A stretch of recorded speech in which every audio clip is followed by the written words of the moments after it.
Good evening everyone, welcome back to my YouTube channel medico detective. तो आज हम लोग देखने वाले हैं प्राइमरी हेल्थ नर्सिंग के सब्जेक्टिव क्वेश्चन, क्योंकि एग्ज़ाम जो काफ़ी नज़दीक आ गया है तो एक बार सब्जेक्टिव क्वेश्चन का रिवीजन करना भी बहुत ज़रूरी है। और ऑब्जेक्टिव क्वेश्चन आप लोग देख लीजिए ये प्लेलिस्ट में जाकर के प्राइमरी हेल्थ नर्सिंग का। तो चलिए स्टार्ट करते हैं। स्टार्ट करने से पहले आप लोग लाइक कर दीजिए, सब्सक्राइब कर दीजिए और चैनल को शेयर कर दीजिए अपने दोस्तों के पास, ताकि सबको हेल्प मिल सके। ठीक है, चलिए पहला क्वेश्चन है यहाँ पे कि घरेलू मक्खी यानी कि घरेलू मक्खी हाउस फ्लाई पे एक आपको शॉर्ट नोट्स लिखना है। ये क्वेश्चन देखिए कितना बार पूछा गया है। पहला तो 2009 में ही पूछा गया है, उसके बाद फिर 2010 में, फिर 2011 में, फिर 2014 में, यानी कि कंटिन्यू ये क्वेश्चन घरेलू मक्खी जो है पूछा गया। तो चांसेस है पूछने का। चलिए देख लेते हैं एक बार। यहाँ पे है कि घरेलू मक्खी जो है मनुष्य के निकट संपर्क में आने वाला सबसे सामान्य और जाना माना कीट है। घरेलू मक्खी क्या है? तो घरेलू मक्खी जो मनुष्य के निकट संपर्क में आने वाला सबसे सामान्य और जाना माना कीट है। सबसे सामान्य जाति के जो मक्खी का नाम होता है उसका होता है मस्का डोमेस्टिका। सबसे सामान्य जाति के मक्खी का नाम क्या है? मस्का डोमेस्टिका। सामान्य उसका परिचय और पहचान क्या है? कैसे पहचानेंगे कि यह मस्का डोमेस्टिका है? इनके शरीर में 3 भाग होते हैं। पहला होता है सिर, वक्ष और उदर। कौन कौन से भाग होते हैं? सिर, वक्ष और उदर। सिर में सूंड होती है जिससे वह द्रव को यानी कि लिक्विड को चूसती है, और वक्ष के पृष्ठ भाग पर 1 जोड़ी पंख और अधर भाग में 3 जोड़े पैर होते हैं। मक्खी का सिर जो है असंख्य बाल से ढका रहता है, जिनसे चिपचिपा पदार्थ स्रावित होता है, जो रोग के फैलने में सहायक होता है। अब पूछेंगे कि कैसे मतलब वो मक्खी जो होता है घरेलू मक्खी, उनसे रोग कैसे फैलते हैं? तो उनमें बहुत सारे बाल होते हैं, जो कि चिपचिपा पदार्थ उनसे जो है सेक्रेट होते रहता है, जो कि रोग को फैलने में हेल्प करता है। मक्खी के जीवन चक्र की 4 अवस्था होती है। कौन कौन सी अवस्था होती है? तो पहले होती है अंडा, तब होता है झिल्ली, तब प्यूपा, तब प्रौढ़। ये चारों अवस्था है मक्खी का। तो इसमें रोग का संचरण कैसे होता है? मोड्स ऑफ ट्रांसमिशन कैसे है? तो मक्खी निम्नांकित तरीके से रोग का संचरण करती है। पहला है भौतिक संचरण यानी कि मैकेनिकल ट्रांसमिशन। मक्खी अपने पैरों, शरीर और रोम युक्त टांगों पर संक्रमणों के जीवाणु ले जाती है। मक्खी बार बार वमन कर खाद्य सामग्री को संक्रमित करती है। मक्खी खाद्य पदार्थ पर मलोत्सर्जन कर रोग फैलाती है। यानी कि वही मक्खी है जो मल पर जाकर बैठ जाती है, फिर वहाँ से कुछ द्रव लाती है और खाद्य पदार्थ जैसे कि खाना खाने बैठते हैं, उस पर मक्खी आ गई तो फिर वहाँ का जो संक्रमित चीज़ है यहाँ पर आकर के रख देता है खाना पर। उससे क्या होता है कि वही खाना हमारे पेट में जाता है और संक्रमित हो जाते हैं हम लोग। उसके बाद है मक्खी के द्वारा संचरित रोग कौन कौन सा है? जैसे कि अतिसार हो गया, मक्खी के द्वारा होता है पेचिस, रोग, हैजा, टाइफाइड।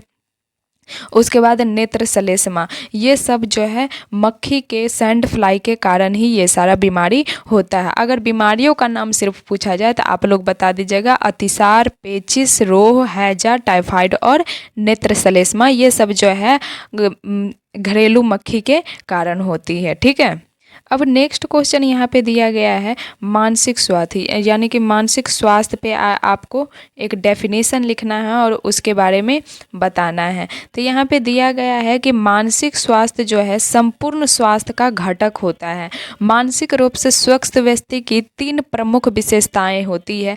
पहला, अपने आप को सुखी अनुभव करना, अर्थात वह पर्याप्त सुरक्षित और संतुष्ट रहता है, अपनी कमी को भी स्वीकार करता है एवं आत्मसम्मान से भरपूर रहता है। यही है मेंटल हेल्थ। मानसिक रूप से स्वस्थ व्यक्ति दूसरों के साथ अच्छी तरीके से निर्वाह कर लेता है। वह यथार्थ की दुनिया में नहीं रहता है, मतलब झूठे की दुनिया में नहीं रहता है। वह जीवन की आवश्यकताओं की पूर्ति करने में समर्थ होता है, मतलब अपना जीवन का जितना आवश्यकता है वो खुद उसको आवश्यकता पूर्ति करने में समर्थ होता है। वह अपने लिए यथोचित लक्ष्य निर्धारित करता है एवं दैनिक जिम्मेवारी को अच्छे तरीके से निभाता है। यही है मेंटल हेल्थ। मेंटल हेल्थ की आवश्यकता कौन कौन सी होती है? तो मेंटल हेल्थ की आवश्यकता होती है जैसे प्यार की ज़रूरत होती है, अगर मेंटली सही है तो स्वावलंबन की आवश्यकता होती है, सम्मान की आवश्यकता होती है, आत्मकृतित्व की आवश्यकता होती है, लगाव की आवश्यकता होती है, उपलब्धि की आवश्यकता होती है और व्यक्तित्व के पहचान की आवश्यकता होती है। ठीक है, अगर आप पूरी तरीके से मेंटल हेल्थ हो तो आपको प्यार की ज़रूरत पड़ेगी, स्वावलंबन की आवश्यकता पड़ेगी, सम्मान जिसको रेस्पेक्ट बोलते हैं, मुझे रेस्पेक्ट चाहिए ऐसा बोलते हैं ना, तो वो रेस्पेक्ट की आवश्यकता होती है, लगाव अटैचमेंट की आवश्यकता होती है, उपलब्धि यानी कि हमको कुछ करना है, कुछ चीज़ चाहिए, ऐसा होता है ना, एम होता है ना, वही चीज़ को आवश्यकता होती है, व्यक्तित्व की पहचान की आवश्यकता होती है, यही सब होती है मानसिक स्वास्थ्य। अब नेक्स्ट क्वेश्चन यहाँ पे पूछा गया है बालक मार्गदर्शक क्लिनिक, चाइल्ड गाइडेंस क्लिनिक। ये क्वेश्चन भी देखिए कितनी बार पूछा गया, 2009 में, 2013 में, 2010 में। चाइल्ड गाइडेंस क्लिनिक क्या है?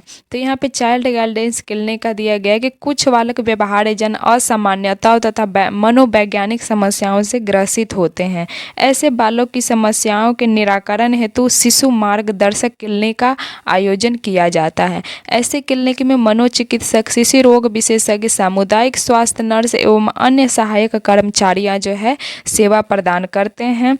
उसके बाद है निम्न समस्या से पीड़ित बालक ऐसे क्लिनिक में आ सकते हैं। जैसे होगा ना कि इस क्लिनिक में कौन कौन से लोग आते हैं, कैसे पीड़ित बालक आते हैं, किस चीज़ से पीड़ित होते हैं। जैसे कि रात्रि में बिस्तर गीला कर देते हैं, स्कूल जाने से मना कर देते हैं, घर के किसी सदस्य से घृणा करने लगते हैं, स्वयं की उपेक्षा की शिकायत करने लगते हैं, उम्र के अनुसार व्यवहार नहीं करते हैं, छोटे बच्चों के प्रति क्रूर व्यवहार करते हैं। तो ऐसे बच्चे को है चाइल्ड गाइडेंस क्लिनिक में ले जाया जाता है तथा इनको सही करवाया जाता है। ठीक है, कैसे कैसे पीड़ित बालक होते हैं? तो रात्रि में जैसे बिस्तर गीला करना, स्कूल जाने से मना करना, घर के किसी सदस्य से घृणा करना, स्वयं की अपेक्षा की शिकायत करना, उम्र के अनुसार व्यवहार नहीं करना और छोटे बच्चे के प्रति क्रूर व्यवहार करना, यही है चाइल्ड गाइडेंस क्लिनिक। ठीक है, अब यहाँ पे है कि वृद्धों की देखभाल यानी कि old age care. Old age care पे एक जो है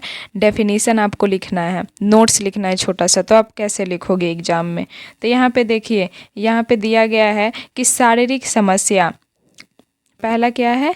शारीरिक समस्या यानी कि वृद्ध अवस्था में उम्र के साथ साथ कई शारीरिक विकार उत्पन्न हो जाते हैं, जिस कारण शारीरिक रूप से कमज़ोर रहते हैं, उनके चलने फिरने में कठिनाई होती है। अतः एक सहचरी, एक सहारा की ज़रूरत होती है। अगर कोई सहारा नहीं होती तो क्या होता है? बुढ़ों का सहारा लाठी होता है। ठीक है, एक बेटा बेटी को सहारा बनना चाहिए ताकि उसके शारीरिक समस्या का निदान हो सके। उसके बाद है मानसिक दुर्बलता यानी कि वृद्धावस्था में मनुष्य मानसिक रूप से भी कमज़ोर हो जाता है, उनकी स्मरण शक्ति यानी कि याददाश्त में कमी आ जाती है। अतः ऐसी परिस्थिति में घर के सदस्यों का दायित्व होता है कि उन्हें सहयोग करे। ठीक है, उसके बाद तीसरा आर्थिक कारण। आर्थिक कारण में क्या होता है कि वृद्ध और बच्चे की मनोवृत्ति जो है एक समान हो जाती है।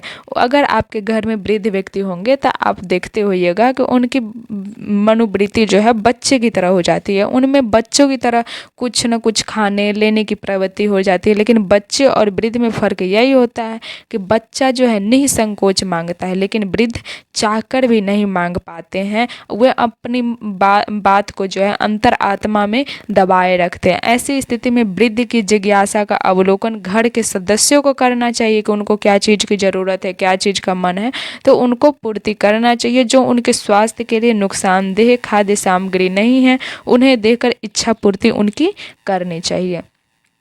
उसके बाद है अस्वस्थता। वृद्धावस्था में स्वास्थ्य कम साथ देता है, कुछ न कुछ होता रहता है जिस कारण स्वास्थ्य समस्याएं जो है उत्पन्न होती रहती है। इस अवस्था में माह में कम से कम एक बार यानी कि ब्लड शुगर चेकअप, चीनी की जांच अवश्य करा लेनी चाहिए। संभव हो तो लिपिड प्रोफाइल टेस्ट जो कि शरीर में कोलेस्ट्रॉल की स्थिति की जानकारी के लिए होता है, करा लेना चाहिए। ठीक है, उसके बाद है यहाँ पे आध्यात्मिक रुचि यानी कि स्पिरिचुअलिटी। यहाँ पे है कि अब अवस्था में आध्यात्मिक एवं धार्मिक कार्यों में उन्हें ज़्यादा लगाव हो जाता है वृद्धावस्था में।